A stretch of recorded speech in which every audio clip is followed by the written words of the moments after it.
So we're going to start off with introductions, and as you know, that is Sabina. I'm James. Anyway, we're going to be hosting period 5 today. I'm very excited. Can we get a little cheer here?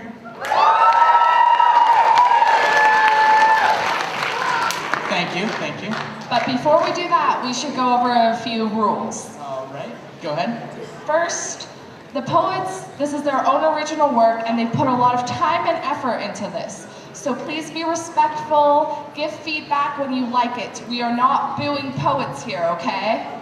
However, if you want to give the response to the judges, and say they give you a really low score, what are you going to do? Oh, that was pathetic. Louder. There we go. Better. And if they give you a really good score, what are you guys gonna do? All right. And if you hear something you like in the middle of a performance, what are you gonna do? There you go. Chill, snap, whatever you think is good. Yep. Perfect. All right. But if we do see or hear any disruptive behavior, we will ask you to leave the auditorium. We're being completely serious here, so be nice, be courteous. They put a lot of time and effort into this. And just a last note before we begin, turn off your cell phones now. It'll be beneficial to everyone, trust me. Yep. All right. So without further delay, should we start with the sacrificial poem? Yes. All right, I guess I'll do it. All right, so here we go. And I'm a bad poet. Oh wait, I'm supposed to use this one. Is this on? Yes. I know. Yeah, I was a bad poet. I was supposed to memorize this, wrote it at 2 a.m., didn't do it. So here goes. Dear girls, it has come to my attention that to win your affection, one must accept rejection or else pray for divine intervention.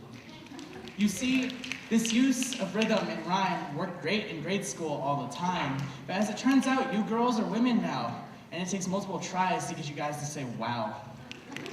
But we guys are tired of trying, tired of our advances always dying.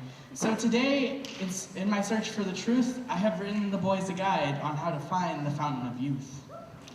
Dear boys, I have traveled far and wide in search of that treasure that likes to hide, that precious booty that we all desire, especially that one hot enough to be on fire. So here are some parting tips for you. We've discovered a few simple tricks to do.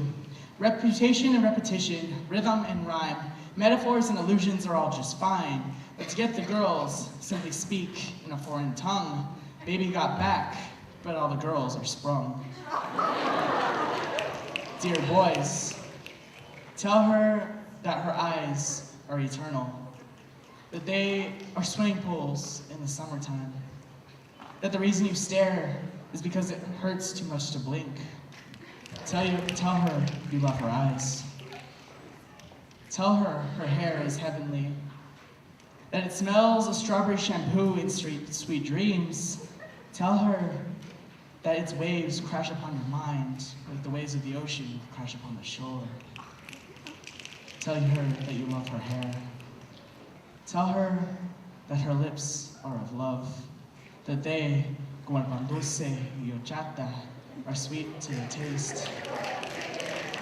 Tell her that her kisses can mend heartbreak like a mother's kisses can heal your wounds.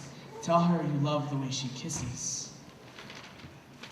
Tell her that she's beautiful, that she, como el sol después de la noche oscura, like the sun after a dark night, hace que su corazón suba al amanecer y bajar con el anochecer. Causes your heart to rise with the dawn and fall with the dusk. Te quiero, te amo. Tell her that you love her. That's all she needs to hear.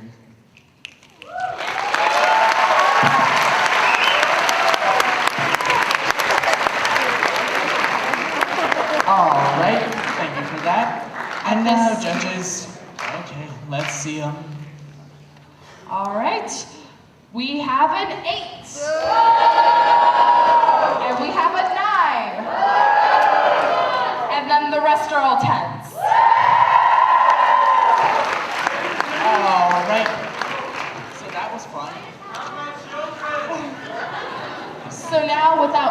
further ado, we're gonna announce our first slammer.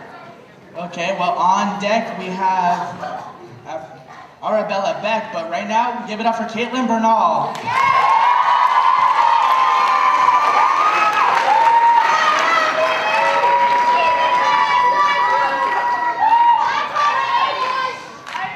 Yes, Megan, you did teach me 8 bucks. Thank you. I hope I got 5.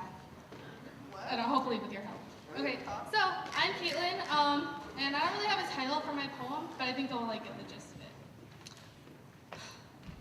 Home, a place where you feel safe, where there are people who support you as an individual, where a foundation of love is just set to start building countless memories on top of.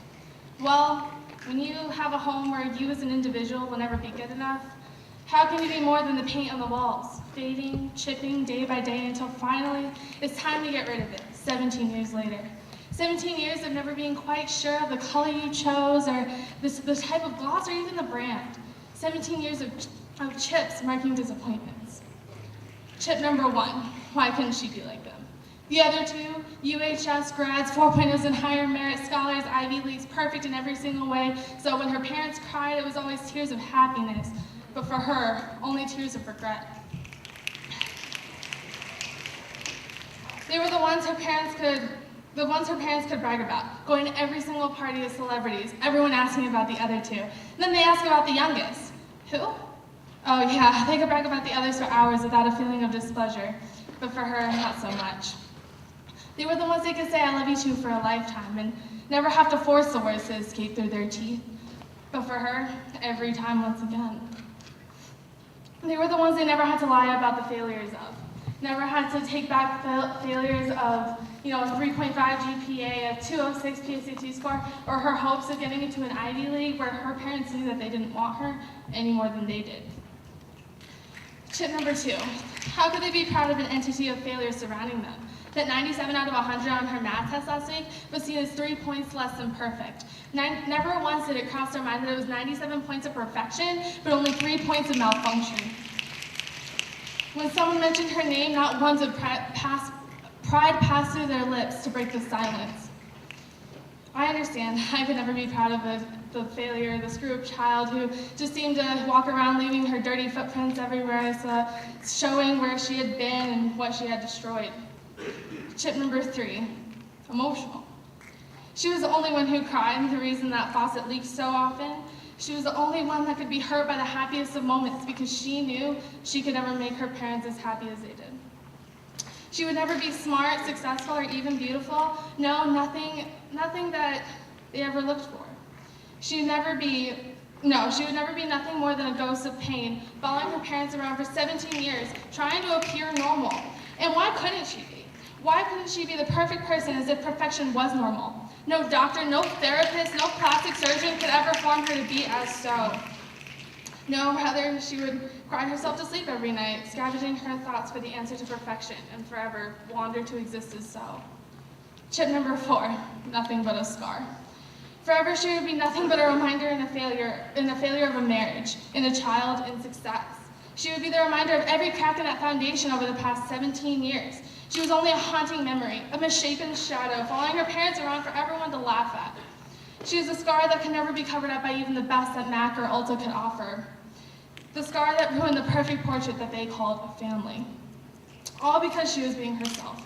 17 years of a leaky faucet, the haunting of a so-called ghost, the cracking foundation, the paint chipping off the walls. She never meant to try to be loved. She never meant to try and make them proud if it meant hurting them in the process.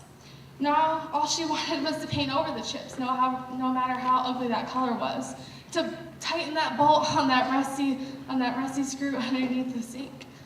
Nope, all she wanted was to create the facade of perfection, to at least make it seem like she wasn't a burden on those she loved. But no, ended up in collapse. Chip number 5, only a facade.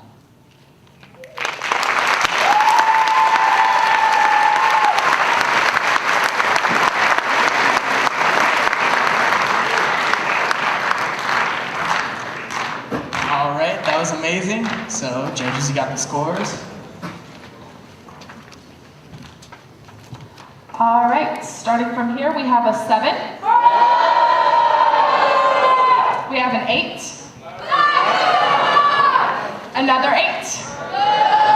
Another 8.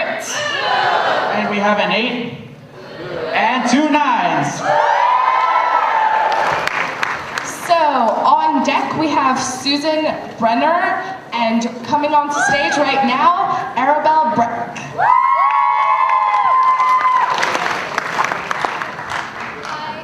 Hi, my name is Arabella Breck, and this is my poem. I would like to propose a toast. A toast to something cheesy and heartbreaking and gushy, like the end of our years in this hellhole, I mean high school. But that doesn't deserve a tribute, because you all think about it too much anyway. So here it is, a toast. A toast to the EGs I had the other day, and the guy that scooped out that icy cold orange dream into the white foam container with the pink cartoon drawings on it and handed it to me, nonchalant. An everyday civilian hero. To the flowers that bloom in the desert, that wrap me up in the sweet scent of springtime and new beginnings and give me god-awful allergies. To the person that eats lunch alone every day, not aware they have the strength to pick up a sledgehammer and break the ice, not aware they don't have to wait for somebody else to do it. To that one couple at prom that spent the entire night entranced by the other's eyes, the couple that in the same moment made me aww and want to puke all over the dance floor. To the window, to the wall, to the fireworks, not on the 4th of July or New Year's, the ones on random nights, the kind of fireworks that make you wonder. To the English teacher that looks for metaphoric resonance in every syllable, every fiber, every atom. To the girls that like boys, that like boys, that like girls, that like girls. To the conversion of oxygen and carbon dioxide that keeps you going even when others have stopped. To the 2 men that will never leave my side, Ben and Jerry. To new things that are far too fragile, like babies and iPhones and cupcakes, none of which you should ever drop on the ground. To new things, or to old things that will never fade away, like Nokia cell phones and 60 Minutes. To long distances, like the space between 2 people. To short distances, like the space between 2 people. And to my grandpa for waking up extra early every morning to make my grandma a cup of coffee and bring it to her in bed. Black, no sugar, because coffee tastes so much sweeter when it's made by someone that loves you.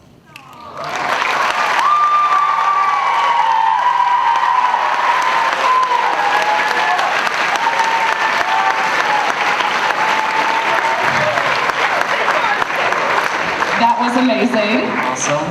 Yes. All right, judges, are you ready? Hold them up. All right, so we have a 9, a 10, and another 10, and a 9, And 3 10s. All right, up next is Susan Brenner, and on deck is Haley Duncan, so let's give it up for Susan.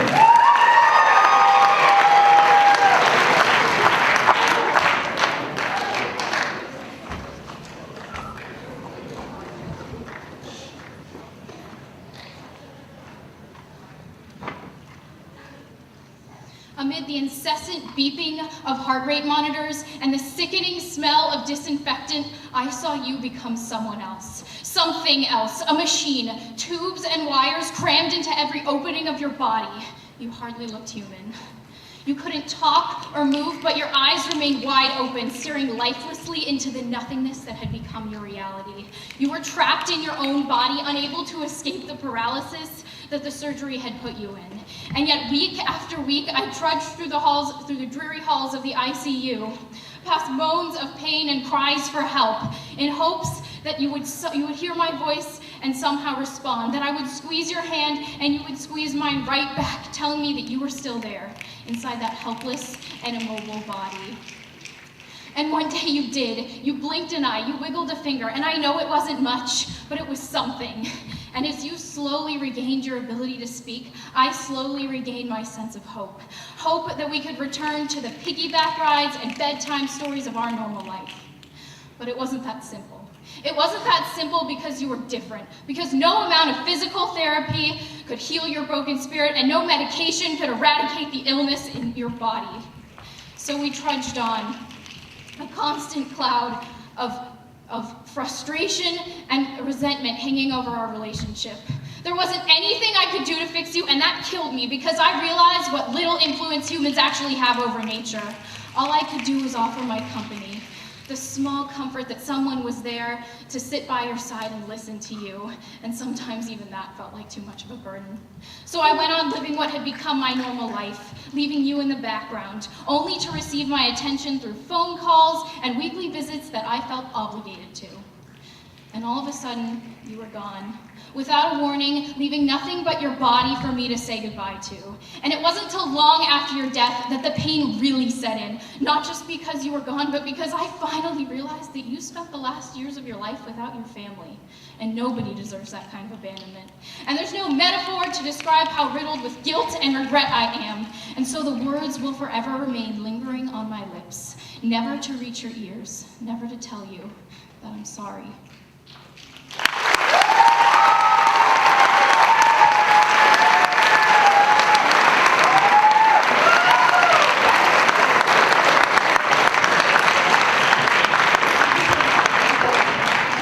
The poets are bringing some fire.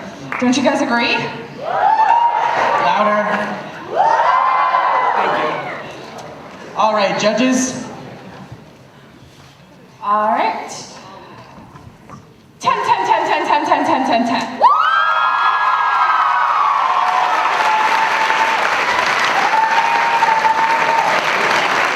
All right, on deck we have Lawrence Gibbs. And coming on to stage is Haley Duncan.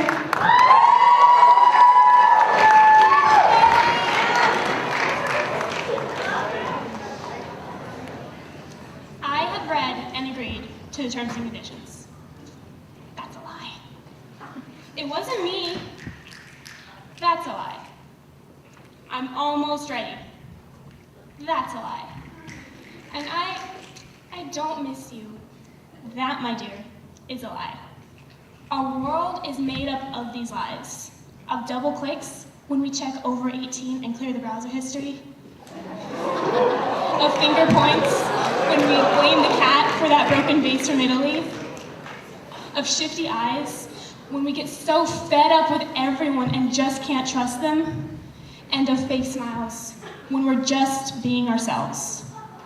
This is the world we've come to know, and we know little truth in it. We hardly see that imaginary, magical, mysterious, hopeful unicorn they call honesty.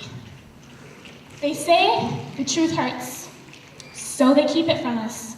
But if we blink away rainbows to reveal the rain, we see the lies, we see the pain, the cuts, the bruises, the blood, the insanity, the helplessness, the hopelessness, the heartache.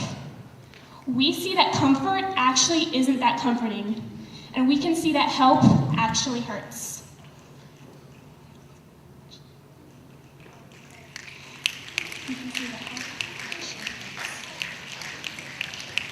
These aren't lies, but oh, how I wish they were. I wish I could keep those rainbows, saddle up on that unicorn, and ride off into the sunset with the town at my back and you at my side. But that would be a lie.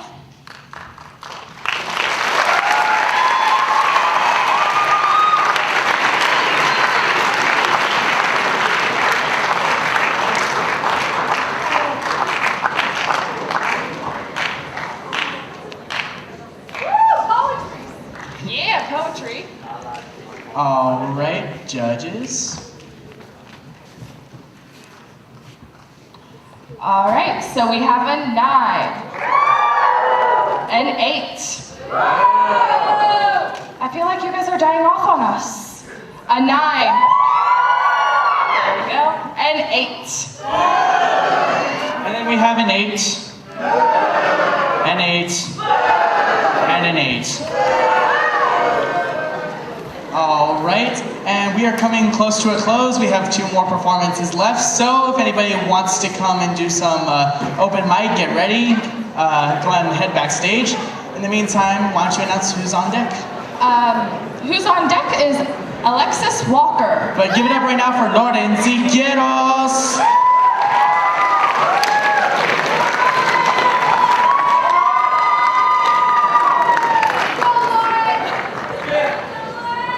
Hi, I'm Lauren, and my poem is called I Am Not an Idiot, But I Am an Artist.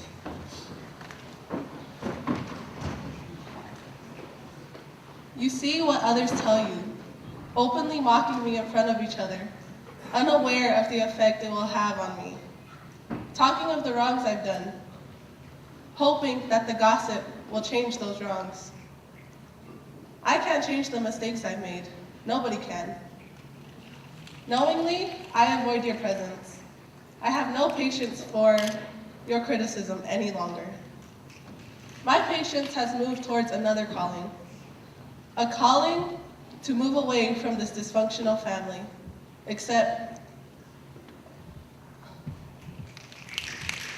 not erasing you completely. I still have that longing for your approval. Drawing and painting my path with my sweat and tears. I have carved the way that I have to seek in life.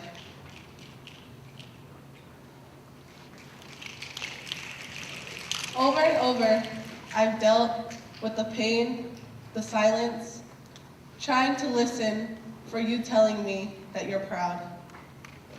Bundling up these emotions.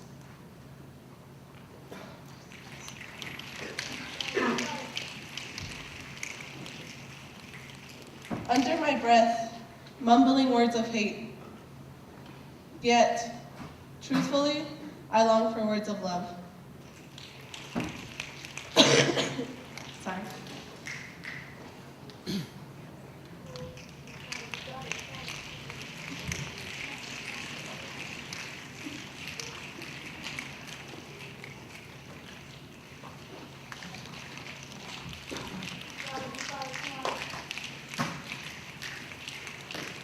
Rushing in time, trying to beat every deadline, enabled by the voices of others telling me, tearing me down.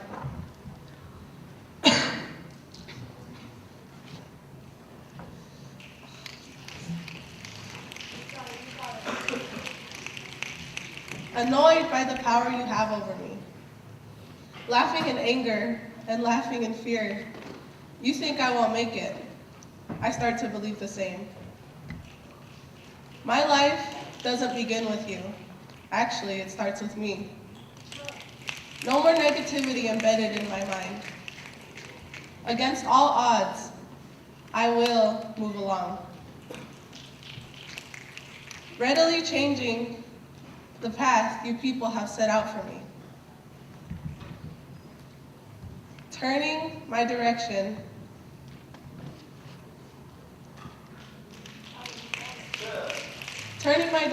to the road I long to take.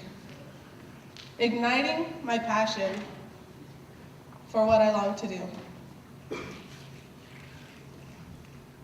Sympathy will get me nowhere, and your mortifying words will not be processed. Time will tell where I will be going, but I know that I will not be what you are expecting me.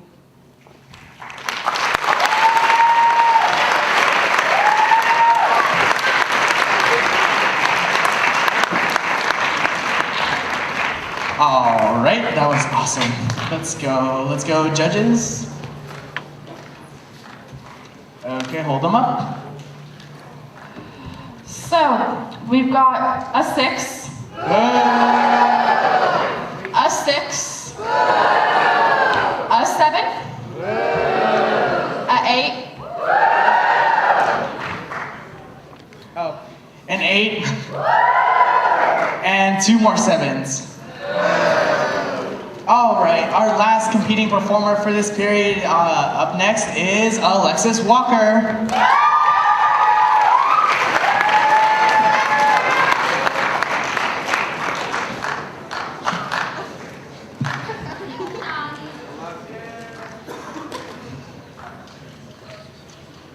I am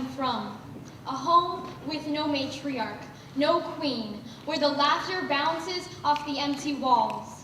A family where competition and aggression are common, where childhood innocence is cut short by the face of reality, and sisterly love was strangled into maternal care. I am from a home where the only connection is her shallow breathing, keeping time with my heart. I am from a family where the father tries to carry the entire world upon his withering shoulders. I am from a home of second chances and renewals, where laughter and cooperation flow freely.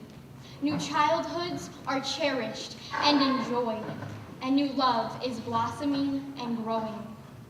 I am from a home who laughs together and who cries together and who protects all who are in it. I am from a home where a husband and wife took an old burnt out flame and breathed new life into it. I am a part of a community that supports me and that stands by me in all sides of my story, good or bad.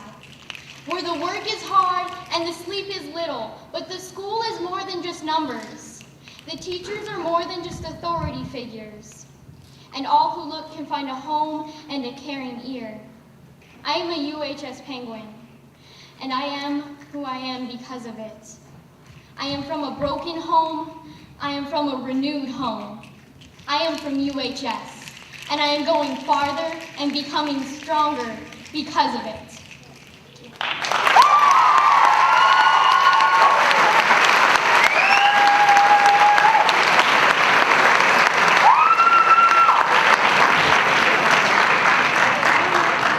All right, judges, you ready? Okay, here we go. Waiting for One more judge. Okay. So we have a 7. We have a 9. We have a 9. And we have a 10. And then we also have a 10. And 2 more 9s.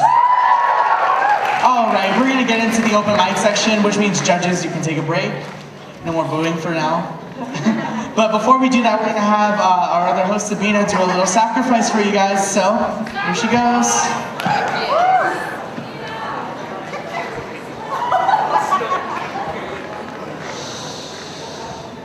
Don't you dare. Hello?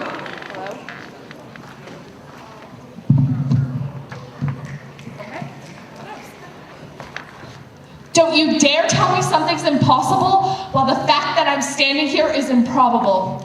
My life is a lucky hand in a game of duds, where the chances of me being 6 feet under are far greater than me being miles above. My life was a die thrown into the air. Roll a 1, my parents never made it out of there. Roll a 2 and see, they could have never made it to Germany. Roll a 3 and realize, even when they made it out alive, there were targets in their eyes. Roll a 4 and notice the Germans didn't want us. Roll a 5 and know we had to go. Roll a 6 and thank the stars. We had been accepted to the Americas. But this ride is far from over because Americans put their refugees on roller coasters. Learn to read, learn to write, and while you're at it, keep your poverty out of sight. Out of sight, out of mind. We're truly not one of their kind, because if we were, they'd offer us a hand. Make sure we had a better understanding of man. But no, once we were here, we were on our own, with the 1-bedroom apartment filled with mold and cockroaches to call our home. But this was our chance. This was our spark. We could survive here as long as we learned their dance. As long as we moved the way they did, we could thrive in the world that they created. But if we chose our culture over theirs, the chance that we would make it here was a lot less than scarce. Being a young child of 3, my parents made the choice for me. They picked up that die and forced it onto 6. Despite my cries and despite my tricks, I became an American Bosnian mix. Now I know everything I want may be up to chance. But let me savor having this die and knowing it always rolls in my favor, because this is my chance to throw it up in the air and know nothing's impossible, just improbable. Thank you.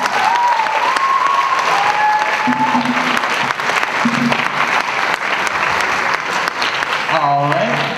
I apologize for me trying to do it 2 mics. That was my bad. But, so we're going to go ahead and get started with our open mic poets. On deck, we have Hannah Hauser. Right now, give it up for Emma Kais.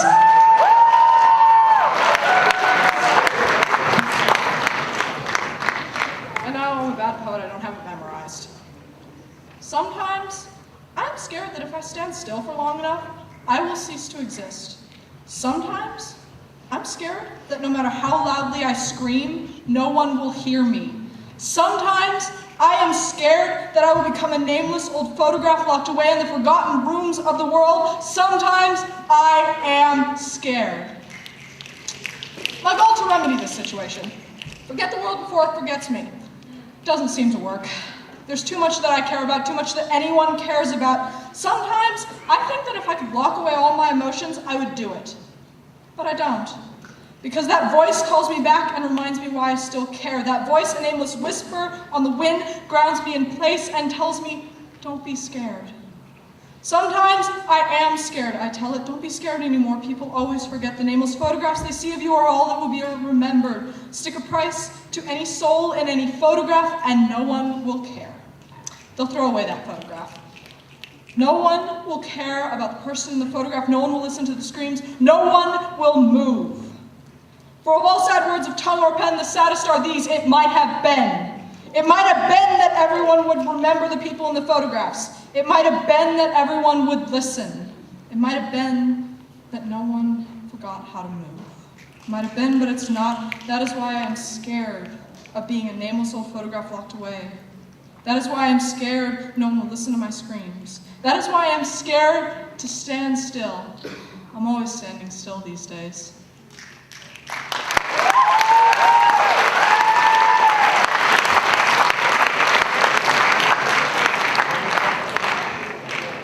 Alright. And my mic's not going on again. Hello? Oh, our mic. Hello? Okay, it's time for me to be loud. So our next... Hello? Now it's we're working. back. Yay! So our next open mic person is Hannah Hauser. Give her a warm welcome.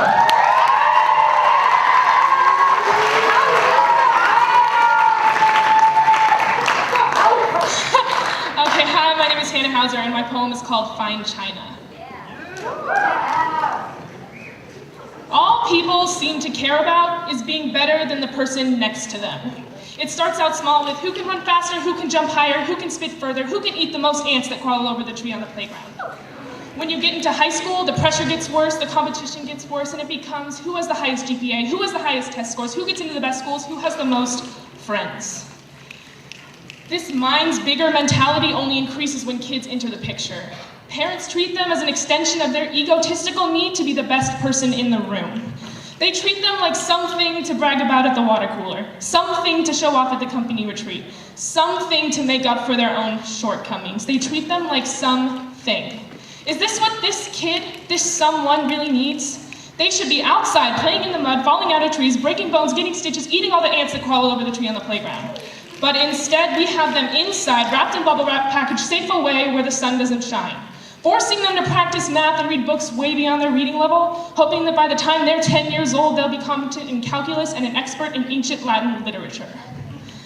There's a disconnect when you are telling them that they will be lawyers, nuclear physicists, doctors, and surgeons, and they were thinking about something more along the lines of an underwater firefighting, ballerina dancing, astronaut, cowboy, pastry chef.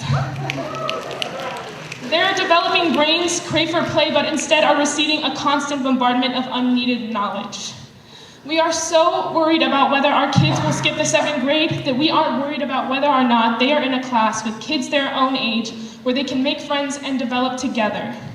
We are so worried about whether or not they will achieve perfect SAT scores 10 years in the future that we aren't worried about whether or not they're having a childhood that they can look back on and reminisce about. We are so worried about whether or not our kids will be geniuses that we aren't letting them be kids. So instead of treating them like that fine china you keep on the cabinet, something pretty but to never be used, take them out and let them be worn, broken, chipped, scratched, like they were made to do. Thank you.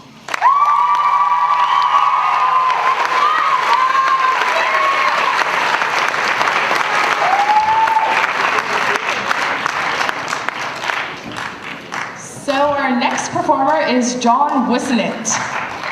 Give him a big round of applause, guys. Bigger. There we go. So I wrote this for English class and I decided to come up. So it's called An Absence of a Soul Within a Tenacious Mind. Dreams encumber my sight. The future lies stagnant, or does it?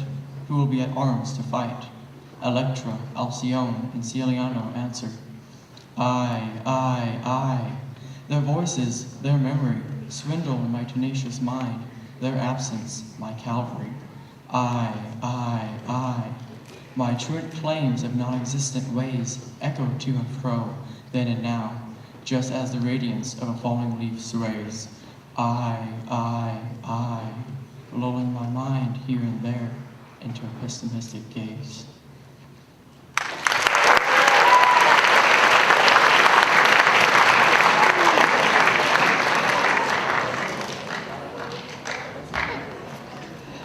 So our next one is Catherine Berry. Give her a warm welcome.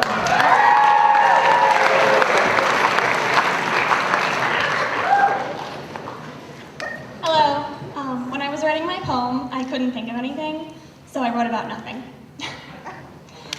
An ode to nothing. Perhaps you've heard what people say about what nothing is not, but have you ever stopped to think of what nothing is? The evil twin of something.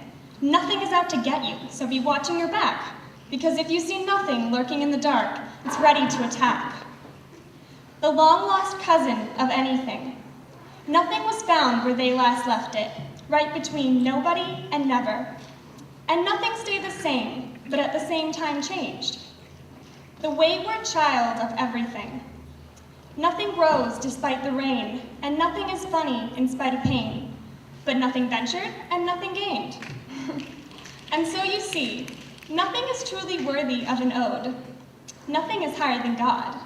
You can't take nothing, you can't break nothing. For nothing was restrained, yet nothing remained.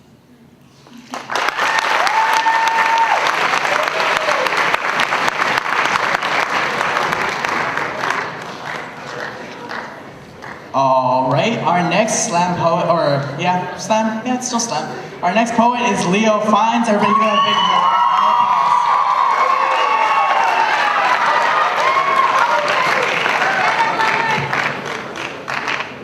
I miss the darkness. Now there are a million different lights and they can't be turned off. My friend is Adam, I am Eve, and I'm so going to die. Eyes wide, hands tied, tears cried. I used to know night's black embrace, but now it's gone and I must face the knowledge plucked from the tree that there is a universe and there is no me. I'm gone. I'm outside the box. I fought, I lost. If my mind's Fort Knox, the guards have walked. Hinges oxidized, doors popped off, walls guns off, locks unlocked, windows knocked on till they're knocked off their spot. My mind is shocked, rocked and shot. I'm running hot, just stop. My mind's in knots, all for naught. We're just robots on a little dot in a gross ink blot, waiting to be caught by entropy's rot. The world breathes except for me. I stand still everywhere. The trees scream. My head's free, I breathe. Because the universe is made of we. The pterodactyls you still see, as real as the fractals are to me. I am man and mammoth too, all of God's creation's view. And we, the lucky few, get to be and get to view the universe and see what's true. And pretend it matters what we do. Pretend to know what is true. Pretend that we have a clue. Pretend not to know what we're going through. But I do, because I am you. Pretend to know what that means. Reality's tearing at the seams. And that's it. My mind is full, reached the hole and overflowed. And that brings me down to why I'm here. Not here, not who made me, or what made me, or who made what. Where did what come from, or what does it want, or where's what when we want. But why am I here, where I am, cold, alone, scared, and I begin to stand. and I walk to friends, and where I am is where I want to be and where I'll end.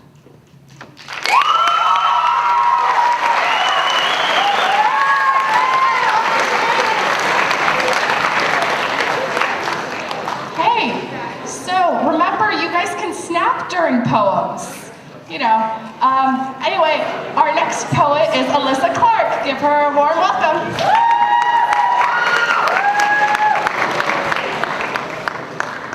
All right, so I finished this during lunch, so I don't have it memorized, and I'm really sorry that I don't.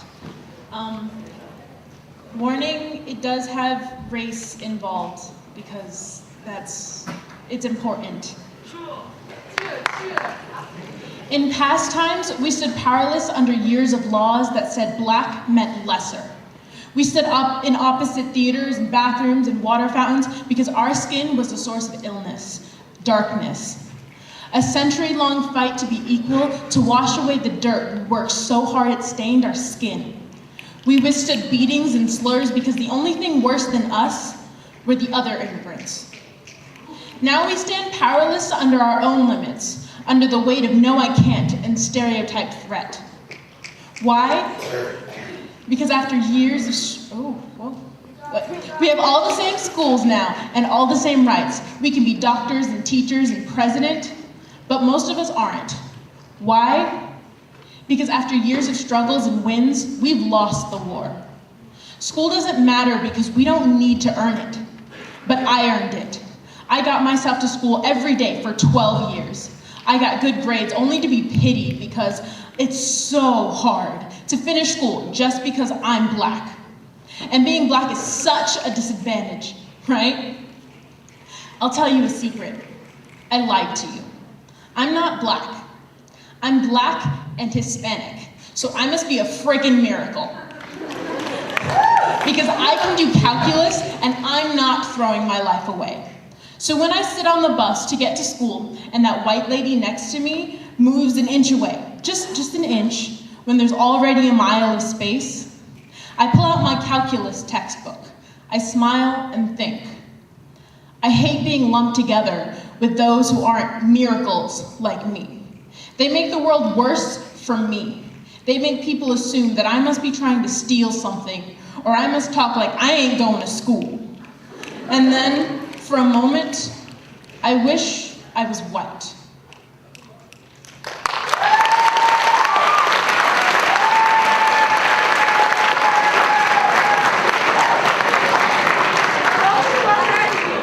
All right, and now up next, we have performing Charlie Chen. Give him a big round of applause.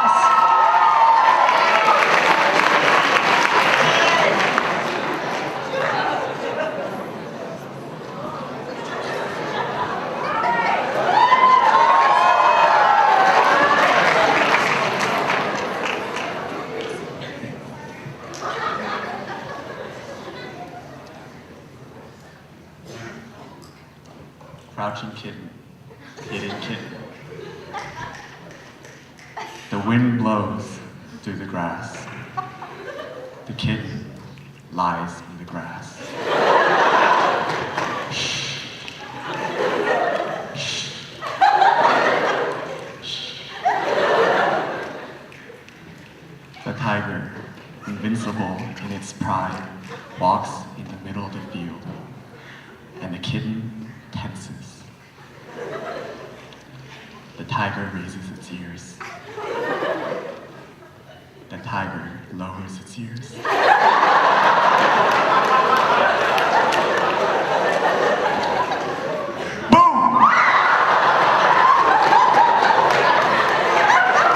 The tiger now has a 90mm hole in its side. And the wind blows once more. Shh.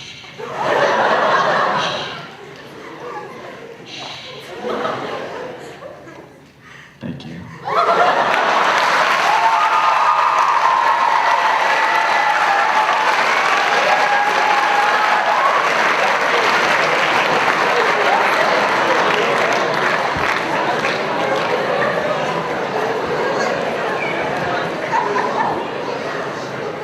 So,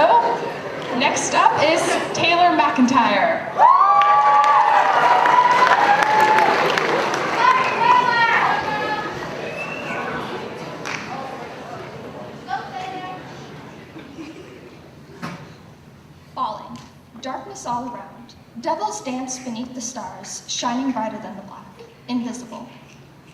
Their dance pulls the heart, draws in, implodes. No end to the void, just and endless. But falling. But suddenly, the clock spins round, hands turning faster than the speed of light, shining, and time bends. Lost. And lost? No. Time is not a possession, something you have and hold until death do you part. It's that fleeting moment you grasped at when you tripped down the stairs, face first, hopeless, and suddenly caught by the hand from the middle of the crowd that appeared out of nowhere when you were alone. It perceived your imminent demise, yet we all die sometimes, it says. It matters not if we die from falling, but sometime is sooner than sometime. The terror from our knowledge of our imminent demise falls. It pulls in, close, too close, until it is no different than falling.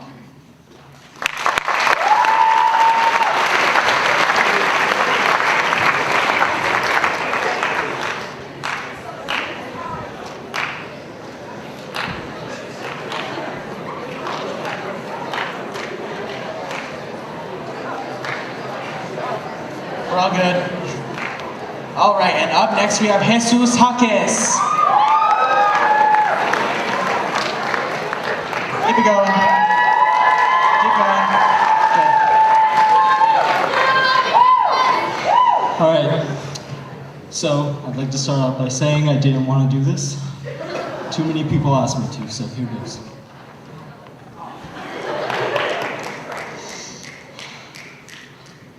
The slamming and pounding of love. That which we mold from the innards of the nostrils of a goat. That which festers and boils within the belly of a man-eating monster. Guajira, who rapes and pillages entire cities and leaves Cupid blind in his search for Aphrodite. Who crawls into his cave at night and silently cries himself to sleep.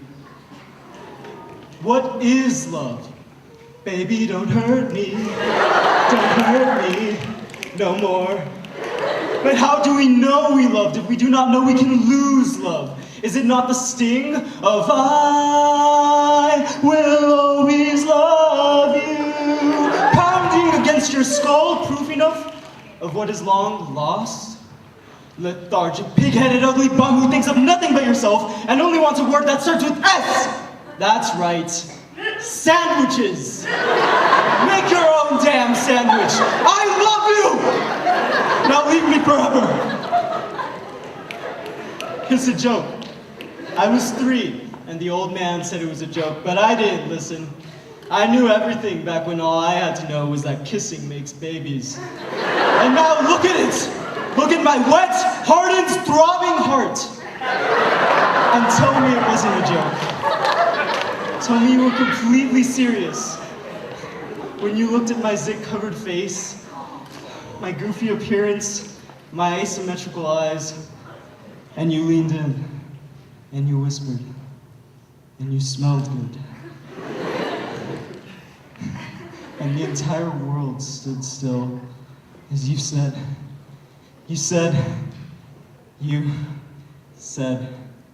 I love you. And I forget what happened after that, because you slapped me across the face. And I forget what happened after that, because nothing happened before it. I woke up, looked around, took a shower, washed you out of my hair, and as your limbs fell one by one, I caught them, kissed them, threw them on the ground. And I remember the searing pain when you left me. And I said 3 words. I said, well, this sucks.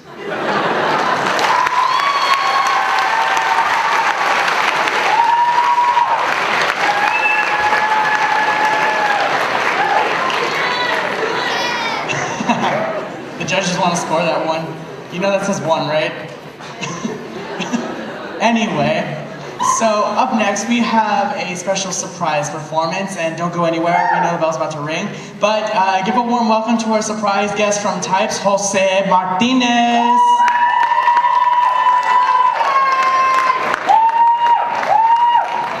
He doesn't even go here.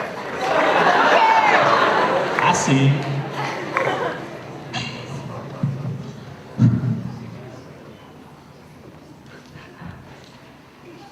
Grandma, the words stop dancing. My heart pumps blood for the first time, no ink.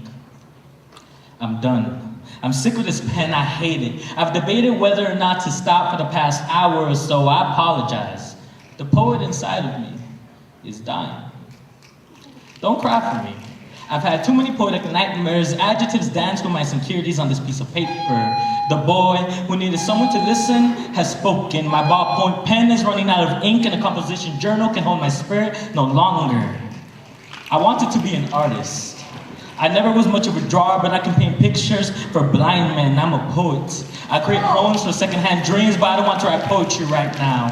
Grandma, I want to tell you I love you without having to use metaphors. But your tamale-making hands forged me into the man I am today. And for that, I don't want to write poetry right now. For you, I want to blow up cafes or rhymes holiday my homemade salsas. Because of you, I have a dream porque si se puede. I don't want to write poetry right now. Quiero bailar cumbias con palabras sobre el mundo. I want to make you proud. I want you to know that poetry will never teach me to love like you did. I will never let you down. You came to America for us, so I'm writing this for you. This is not a poem, this is my thank you, Grandma. I will make it, I will make you proud. I will stand up for our people, para nuestra gente. You taught me that anything was possible. You never cried in front of us because you were too strong for that. But I'm not as strong as you. I want your voice to cradle me to sleep. I'm scared, but I gotta keep fighting. No more crying, this is for you. This is not a poem, this isn't a prayer, this is a promise. Grandma, I've been having a hard time with these rhymes, but white does fly from my eyes when I cry my fears onto this piece of paper. It's safer to step back because I'm spitting fire. Grandma, I will never get tired as long as your hands lift me higher than any poet in this room. Tu sangre corre por mis venas y nunca voy a bajar mi cabeza. Grandma, I know you pray for me. Thank you. I don't want to write poetry right now, but I'll write for you.